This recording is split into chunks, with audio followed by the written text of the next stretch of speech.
Perkenalkan, nama saya Zerlita Dina Brilianti dengan NIM 005 kelas DKV 2024A. Di sini saya akan menjelaskan tentang objek estetis dari rock untuk ujian akhir semester dari mata kuliah estetika. Yang pertama, ada deskripsi.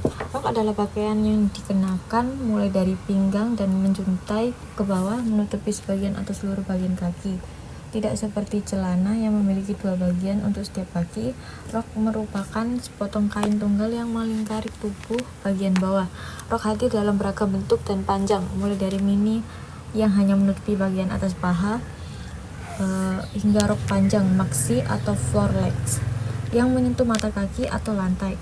Bentuknya pun bervariasi, dari yang lurus mengembang seperti huruf A atau A-line, ketat mengikuti tubuh seperti rok pensil, hingga yang kaya lipatan seperti rok brisket.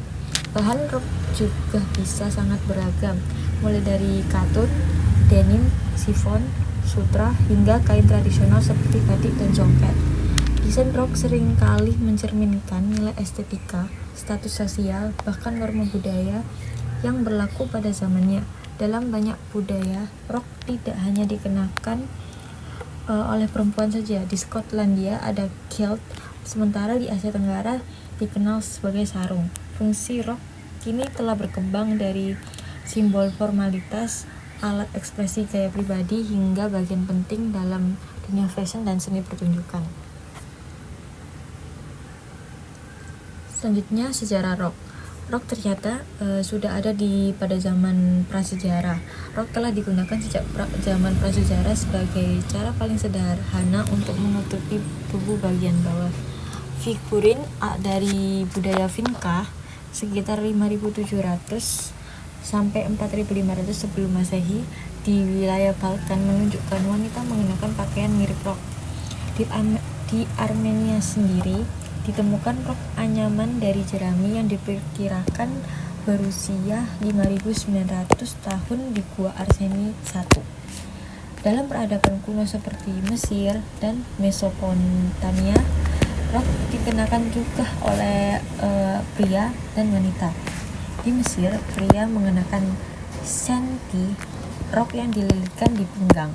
Sementara itu di Mesopotamia, Sumeria mengenakan kaunakes, rok dari bulu domba, kemudian berkembang menjadi kain yang meniru bulu tersebut.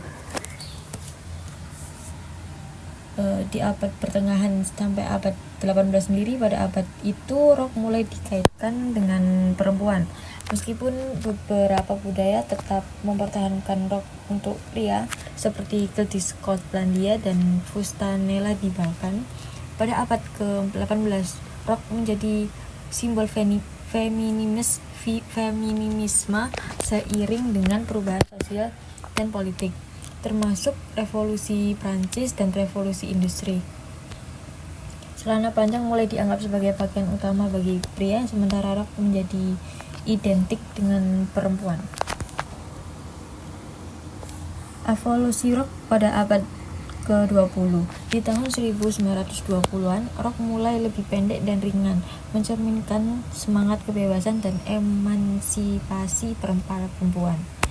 Di tahun 1960-an, miniskirt menjadi simbol revolusi seksual dan kebebasan perempuan yang dipopulerkan oleh desainer seperti Mary Quant. Di tahun 1980-an, Rarah skirt, rok berlapis yang terinspirasi dari pakaian pemandu sorak, menjadi tren di kalangan remaja perempuan. Di evolusi rok abad 21 hingga sekarang 2002 sampai 2009, awal abad ke-21 ditandai dengan tren Y2K yang futuristik dan eksperimental. Rok mini denim, rok lipit, dan rok dengan detail metalik menjadi populer pada zaman itu, sering dipadukan dengan atasan crop dan aksesoris yang mencolok. Pengaruh budaya pop dan musik MTV sangat kuat dalam membentuk tren ini. Di tahun 2010 dan sampai 2019, dekade ini melihat pergeseran menuju kenyamanan dengan munculnya tren athleisure. Rok midi dan rok pensil kembali populer, sering dikenakan dalam konteks profesional maupun santai. Pengaruh retro dari tahun 1940-an dan 1980-an juga terlihat dalam desain rok dengan penggunaan bahan seperti kulit dan motif clay. Tahun 2020 hingga sekarang, di era ini, media sosial seperti TikTok dan Instagram mempercepat siklus tren, menghasilkan berbagai mikrotrend yang cepat berganti. Rok dengan berbagai panjang dan model, dari rok panjang bergaya Contikico hingga rok mini bergaya Y2K menjadi populer hingga saat ini. Selain itu, kesadaran terhadap keberlanjutan mendorong popularitas rok daur ulang dan vintage. Lalu apa hubungan rok dengan estetika? Menurut pandangan Plato memandang seni sebagai mimesis, tiruan dari realitas yang sendiri merupakan bayangan dari dunia ide atau idea. Menurut Plato, keindahan sejati hanya ada di dunia ide, dan seni hanyalah cerminan samar dari bentuk yang ideal. Hubungannya sendiri, rok dalam pandangan estetika Plato bukanlah indah karena kainnya atau warnanya, melainkan karena ia mendekati bentuk keindahan yang ideal. Misalnya pada era tertentu, rok berbentuk simetris, melengkung anggun, atau mengikuti proporsi tubuh yang harmonis dianggap lebih dekat dengan konsep ideal tentang keindahan feminim. Maka, desain rok adalah refleksi dari nilai-nilai estetik yang ingin menyentuh dunia ide atau idea atau kesempurnaan. Sedangkan dari pandangan Aristoteles lebih menekankan bahwa seni adalah bentuk ekspresi manusia yang meniru realitas untuk memberikan pemahaman dan kenikmatan. Baginya, proporsi, keseimbangan, dan harmoni adalah prinsip utama dalam estetika. Dalam konteks ini, keindahan rok terletak pada susunan bentuk, garis, dan siluet yang proporsional. Misalnya, rok A-line dianggap indah karena menciptakan keseimbangan antara pinggang dan bagian bawah tubuh, sesuai prinsip proporsi klasik. Bahkan crinoline pada era Victoria dipakai untuk menciptakan bentuk lonceng yang dianggap harmonis dan elegan sesuai pandangan estetik zamannya.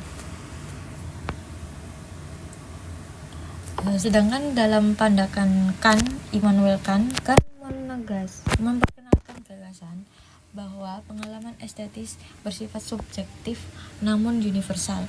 Keindahan tidak bergantung pada fungsi benda, tetapi pada kemampuan bentuknya untuk membangkitkan rasa puas secara bebas dan tidak berkepentingan, yang ia sebut sebagai tujuan tanpa tujuan. Rok dinilai indah bukan karena ia menutupi tubuh, melainkan karena tekstur dan warnanya memunculkan rasa puas dan estetis. Rok Prescott misalnya memberikan kesan ritmis dan simetris yang menyenangkan mata. Dalam pandangan Kant, ketika seseorang mengagumi rok karena desainnya tanpa memikirkan fungsinya, ia sedang mengalami penghakiman estetis murni. Sekian dari saya, terima kasih.